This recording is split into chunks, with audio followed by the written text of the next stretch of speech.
So we're here at the Keswick to Threlkeld railway station. It was this time last year that we test rode the Estarli 20.8.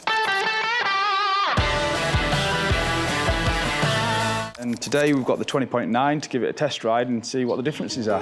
One of the main changes for the 20.9 is that Estarli has managed to make the frame 2 kilograms lighter, which is a noticeable difference. They've done this by redesigning the frame, putting a lighter fork on, making the brains of the bike a little bit more compact, and yeah, still keeping the strength and good looks.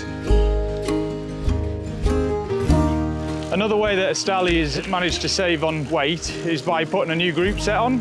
So it's changed from an 8-speed to a 9-speed, and they've used a Q system, which is a more lightweight and robust group set.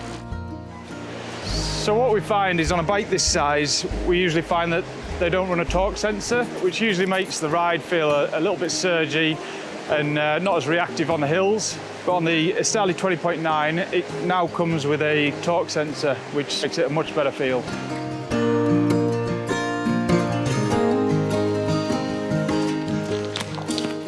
Overall, the 20.9 is a great little package. It's had some great improvements, including the through axle on the front, take the front wheel out easily.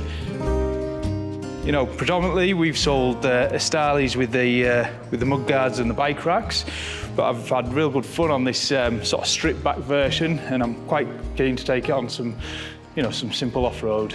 So yeah, might just give that a go now.